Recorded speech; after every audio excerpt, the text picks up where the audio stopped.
Welcome back to another video, another episode of Silver Screen, and this time around is the last episode of Silver Screen, and we have on the table the work of Mr. Viggo Mortensen, and I have to say that this episode was slightly challenging in the sense that in his creative endeavors, Mr. Mortensen touches very different medias, such as painting, writing, poetry, music, photography, and so his works, or the ones I had access to, the books in this case, they are a combination of all these medias, so they work as sort of journals or catalogs, if you will, and I guess it's all really interesting and a lot we can learn from it. So without further ado, let's crack open the mystery box and have a look at the awesome work of Mr. Viggo Mortensen.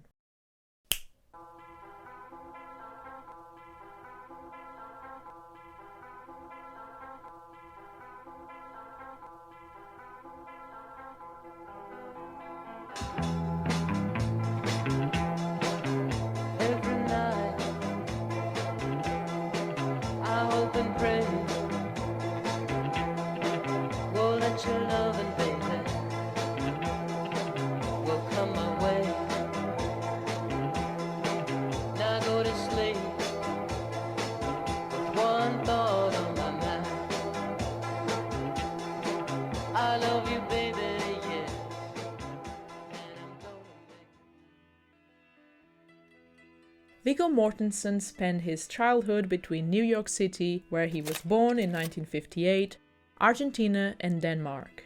He attended the St. Lawrence University in Canton, New York, graduating with a bachelor's in politics and Spanish studies in 1980.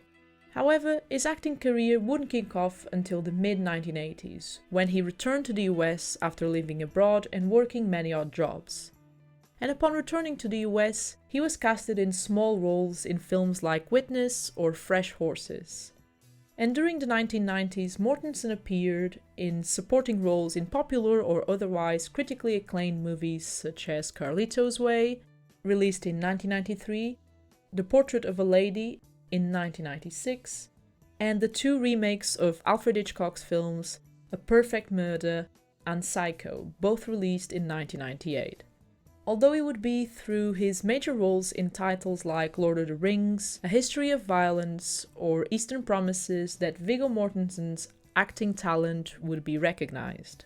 However, acting isn't the only creative endeavor pursued by Mortensen, who, propelled by his will to create and by the earnings made through Lord of the Rings, founded a small publishing house named Percival Press, named after King Arthur's legendary knight.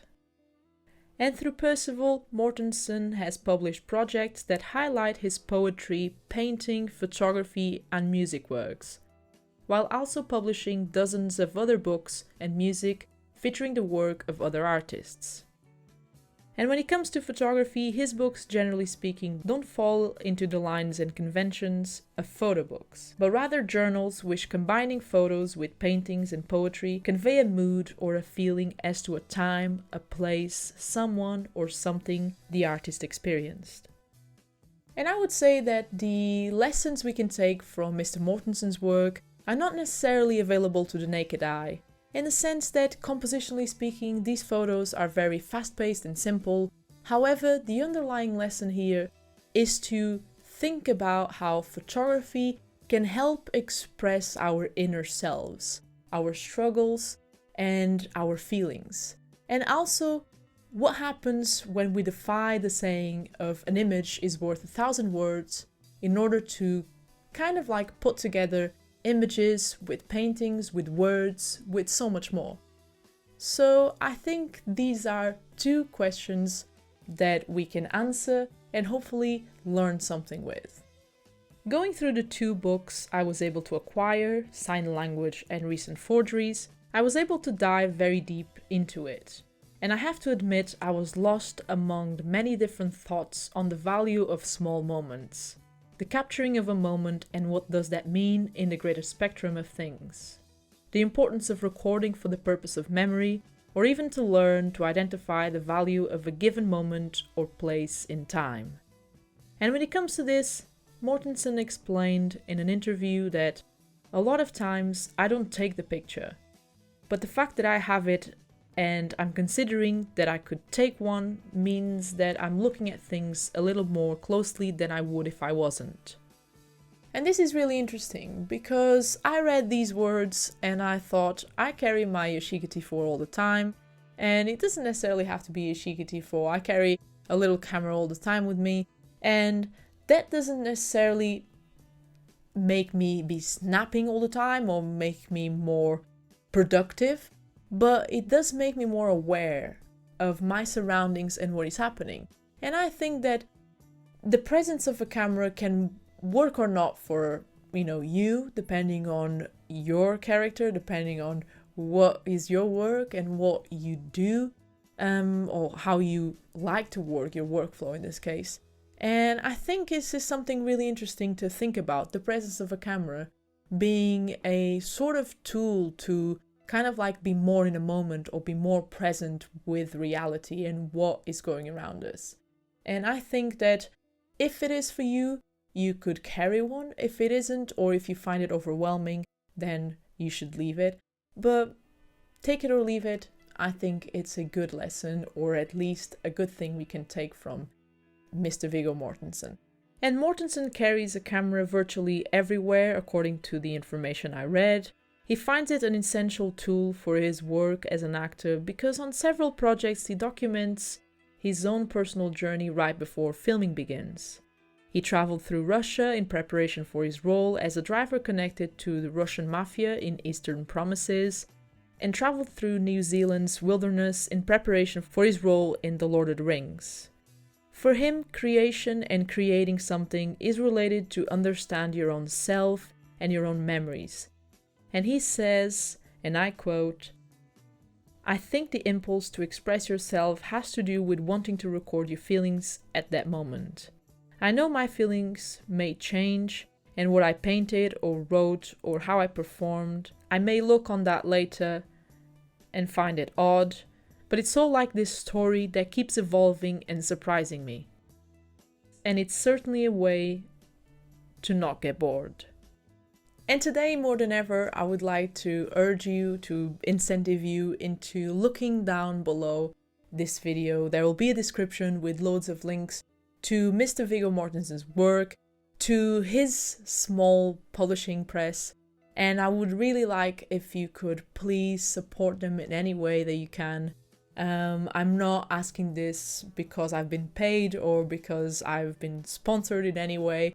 I don't even know Mr. Viggo Mortensen personally, even though I wish, because he seems like a really cool cat.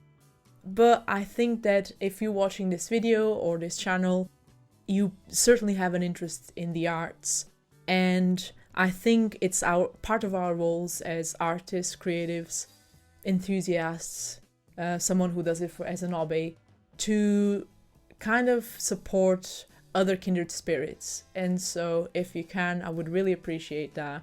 And this has been the last episode of this show, which I really hope that you enjoyed and that you learned something from it. Whether that was about the wonderful behind-the-scenes photography of Mr. Jeff Bridges, to Dennis Hopper's Being in a Moment photos, Leonard Nimoy's photographic projects, Gina Lollobrigida's street photography, or Jason Lee's America, James Dean's first photo experiences, and most recently Jessica Lange's traveling. So this will all be compiled in a playlist which you can revisit anytime, you can recommend it, you can share it if you will. I would appreciate that. And yeah, if you have any feedback at all, any ideas, you can always reach out to me in any way. I do read your emails and your messages. I do apologize, I don't have the time to sometimes reply to everybody, but I will do it in due time. And yeah, I guess that without further ado, I just really would like to thank all the support you guys have shown to the channel, to my work, and this show is now officially closed and we'll start another one soon, which will be interesting. It would be something different, and then I'm still doing some research for the music and photography series, so you have to bear with me on that one. And yeah, I guess that it's been all for today. So without further ado, I'm gonna close this video, so stay safe, keep shooting film, and I'll see you here for another video very soon. Peace.